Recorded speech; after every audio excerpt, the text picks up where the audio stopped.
The whole idea of Brexit was that the European Union was failing, that it was this institution that had been built on good ideas, but ultimately it had failed, and that it was time for Britain, this really powerful nation of soft power in this amazing trade country, which again hadn't existed for years. Again, a lot of these people referred to like imperial empire days of Britain. That's what they're really referring to when they talk about that stuff.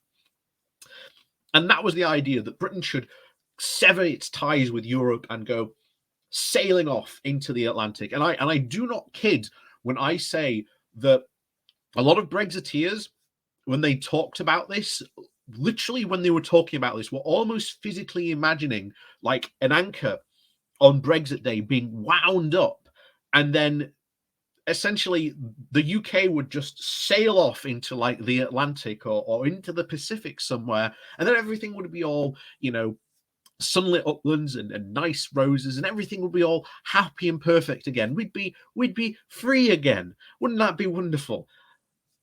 But of course, as we've said before, the geopolitical realities and the realities of the world that was obviously back before the Ukrainian invasion had already made those ideas of that idea of Brexit pretty much physically impossible. But now, with the whole Ukraine situation, what we've seen about the idea of like European unity and solidarity, and obviously things around security and energy and defense, Britain can't do that alone, not anymore.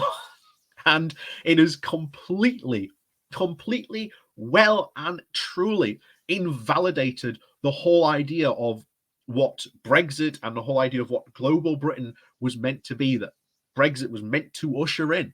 So, as was always the case, Brexit was dead on arrival. We've been saying that numerous times, again and again and again on this channel, time after time. But now you're starting to see more articles, especially this week, of this coming out. Even people who were incredibly pro-Brexit are now saying that Brexit mindset doesn't apply anymore. So this could be interesting where all this heads. So before we do get into this, please do remember to hit that like, share, and subscribe button. And of course, down below, there are links to my Patreon page and a one-off donation link called Buy Me Coffee, where you can, buy me coffee. And as always, there are the YouTube memberships down below as well, should you like to support the channel. And of course, thank you to everyone who does support the channel that way, even if you do hit the like and share buttons. So, as always, let's get into this. So, this comes from the New Statesman, saying the title of "The Ukraine War Has Invalidated Brexit." Brexit in its original form is dead, killed by the new geopolitical realities created by war, especially in Ukraine. And I doubt the UK will rejoin the EU anytime soon, but its whole attitude to Europe will have to change on defense, on energy, and on even trade itself. To understand why, consider the very delusional text written by Boris Johnson introducing the Integrated Review, a comprehensive foreign and security strategy issued by Downing Street just last March. Brexit, he said, had set Britain free to trade our own path, and blessed with a global network of friends and partners with the opportunity to forge new and deeper relationships. The UK would be a buccaneering free agent, ducking and diving across Asia and the Americas and the Pacific, promoting free trade in place of established trade blocs, and moving its armed forces into the Indo-Pacific. So where is that freedom now? It has vanished for 4 reasons. First, China and Russia have forged a strategic economic alliance. The declaration of co-signed in Beijing on the 4th of February effectively declared the end to the rules-based global order, designed in 1945 in its first place. Vladimir Putin and Xi Jinping have integrated an era of a systemic conflict where trade and information flows and access to raw materials will move along paths determined by an alliance of militarized dictatorships. Secondly, because proximity suddenly matters, Western sanctions on Russia are reshaping the world economy.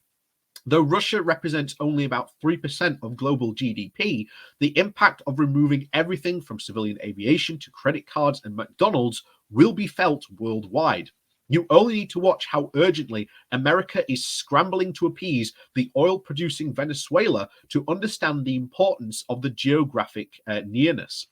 Thirdly, we have entered an energy war that will last until the end of the carbon age. The US is self sufficient in fossil fuels. Europe is not. If Putin switches the lights off in Italy and Germany, the two biggest guzzlers of Siberian gas, then no matter how quickly the UK government builds wind farms and nuclear power stations, will still be part of the continental energy crisis, requiring continental solutions. The fourth is that the new situation in the European Union either becomes a global power and co-equal to Russia, China, and the US, or it becomes the chessboard over which the others fight. The hard Brexit that was always promised on the breakup and the decline of the EU, as if that were to even happen now, it would be absolutely catastrophic for Britain and a victory for Putin. The emergence of systemic conflict mandates that Britain re-engage with Europe on defense projects, in space, and even at the basic level of getting humanitarian goods out of Dover into Calais. The EU knows it must achieve a strategic autonomy in the ability to be able to defend itself, regulate the information space, and at the heart of the homes of over 500 million people without the reliance on Russian gas, much faster than it had imagined. Once it does so, the UK will become its satellite. By choosing hard Brexit, Johnson has deliberately walked away from 70 years of British leadership in Europe. So who benefited? Ultimately, Vladimir Putin. The next government is going to have to rebuild trade, energy, space, internet, and defense collaboration with the EU, which means common standards and ultimately a common market.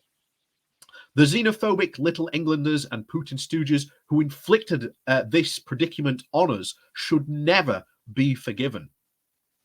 And that's really the situation that we are in currently. The true realities of the geopolitical space and all this was always very clear. Brexit was always destined to fail.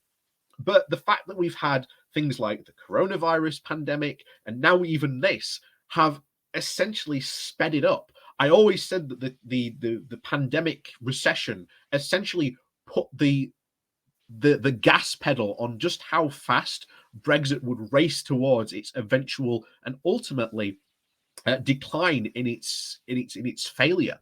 And this has just put the pedal to the metal on that even faster. So this whole idea that Britain can just ignore Europe, which was what the Brexiteers always said. Oh, we don't need Europe anymore. Europe's, once we leave, Europe's going to fall to pieces. That can't happen now because strategically, that isn't good for us. It's not good for anyone else in Europe. It is good to have a strong and united European Union. And that does mean common standards and eventually a common market.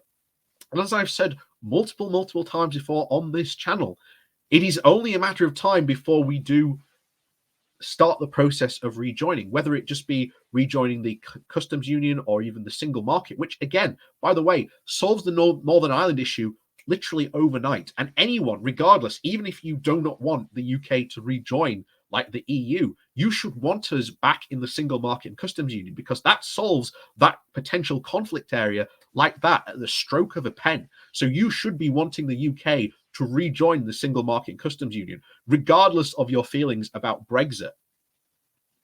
That's how you should be feeling about it.